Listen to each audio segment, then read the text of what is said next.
प्यारे बच्चों, अब हम क्वेश्चन फर्स्ट का थर्ड और फोर्थ पार्ट को हम डिस्कस करेंगे।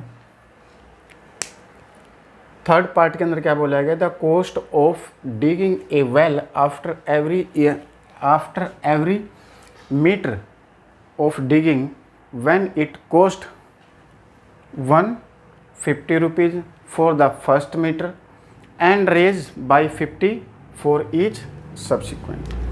ये कहता है कि अगर हमने 1 मीटर वेल डिग किया तो उसके लिए हमको कितने रुपए पे करने पड़ेंगे? 150। वो कहता है कि ये 1 मीटर का है, अगर हम 1 मीटर अगर और करवाएं तो हमने 50 रुपीज़ एक्स्ट्रा पे करने हैं। एक्स्ट्रा का मतलब है कि हमने 150 तो पे करने ही करने हैं और उसके बाद 50 और पे करने पड़ेंगे। फिर इसी तरह से अगर नेक्स्ट मीटर अगर हम वो डिग करें तो उसके बाद क्या होगा कि जो पहले वाला था उससे 50 अधिक, ये तो होगा ही होगा, प्लस इससे 50 और। नेक्स्ट में क्या हो जाएगा? ये तो होगा ही होगा, यहाँ तक तो इतना तो देना ही पड़ेगा और आपको प्लस 50 और देना पड़ेगा। तो इसको हम क्या 150 प्लस 50, 150 प्लस 250, 2 इंटू 50, इसको हम क्या लिख देंगे 150 प्लस 3 150। तो यहाँ से जो फर्स्ट की मीटर था उसको A1, इसको हम मान लें A2, इसको हम मान लें A3 और इसको A4। यहाँ पे क्वेश्चन फर्स्ट थर्ड यहाँ पे लिखेंगे cost of digging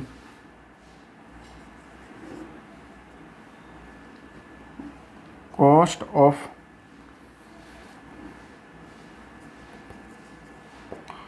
first metre and it's succeeding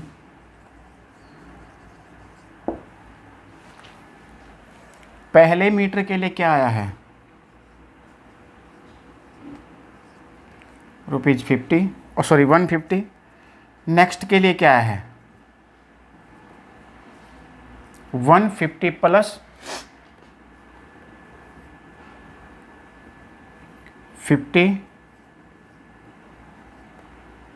next के लिए 150 प्लस 2 टाइम्स 50, इस तरह से चलता जाएगा। इसको हम क्या लिखेंगे 150, इसको 200, यहाँ से 250, नेक्स्ट क्या आ जाएगा 300। यहाँ पे A क्या है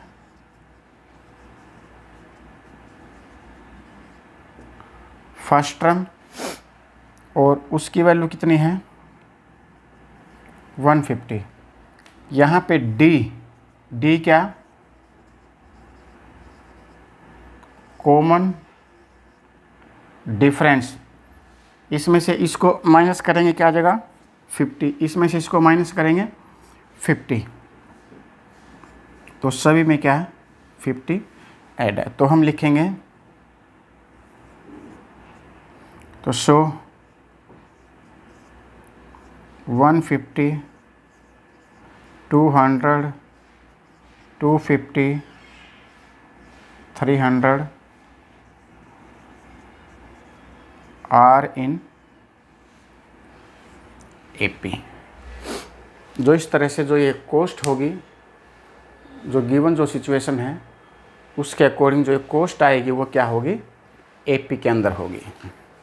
तो उम्मीद है कि आप लोगों को समझ में आया होगा प्यारे बच्चों। अब हम क्वेश्चन ये इसी का ही सेकंड पार्ट को डिस्कस करेंगे। ये नोट कर लीजिए।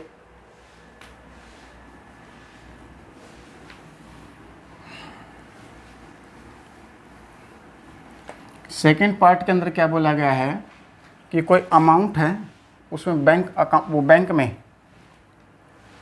The amount of money in account every year. तो बच्चों हम सेकंड पार्ट को स्टार्ट करते हैं। Amount of money in the account every year when 10,000 rupees is deposit eight compound interest eight 8%।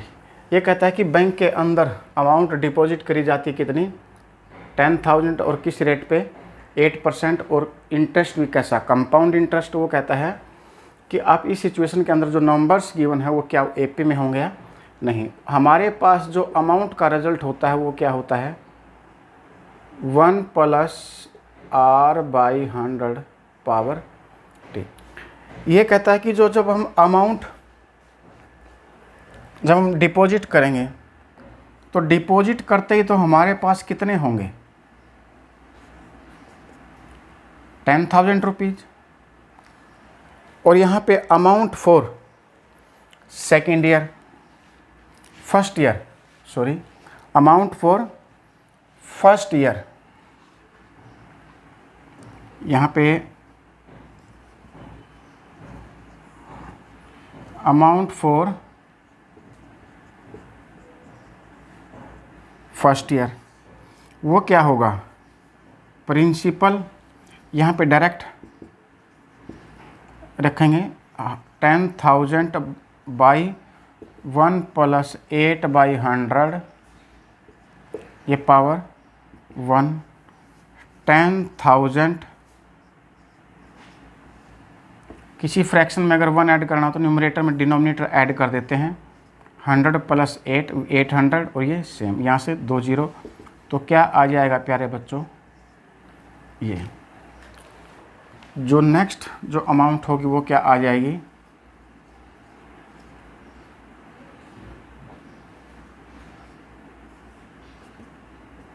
Similarly second year के लिए भी हम ऐसे ही निकाल सकते हैं। जब सेकेंड ईयर के लिए जब हम निकालेंगे तो प्रिंसिपल इंटू 1 + R क्या है, 8/100 डिवाइड बाई 100, और पावर क्या, टाइम 2 साल।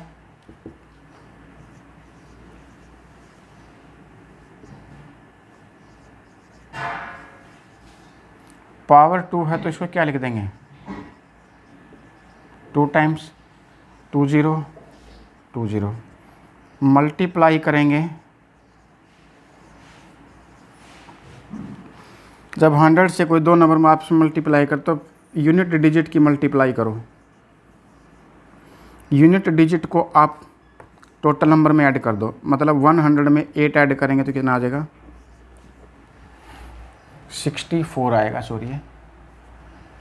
तो नेक्स्ट क्या आ जाएगा, 11664, इस तरह से। अब यहाँ से हम इसको क्या फर्स्ट टर्म, इसको क्या सेकंड टर्म, इसको क्या थर्ड टर्म। तो हम D1 कैसे निकालते हैं, A2 - A1। A2 क्या है, 10,800 माइनस 10,000, तो यहाँ से प्यारे बच्चों क्या आ जाएगा, 800। D1 की वैल्यू क्या है, 800। Similarly we can find out 11664 minus D2 निकालेंगे। D2 के लिए क्या रिजल्ट होगा, A3 - A2, 11664, और ये 1082 × 0। यहाँ से माइनस करेंगे इसमें से इसको माइनस करेंगे 64 तो आएगा ही आएगा। यहाँ से 800 ये, तो हम देख सकते हैं कि D1 not equal to D2। और जब ऐसी कंडीशन होगी कि D1 नॉट इक्वल टू, मतलब कॉमन डिफरेंस अगर सेम नहीं है, तो जो वो अमाउंट होगी, जो ईयरली जो अमाउंट होगी वो क्या 10,000 ये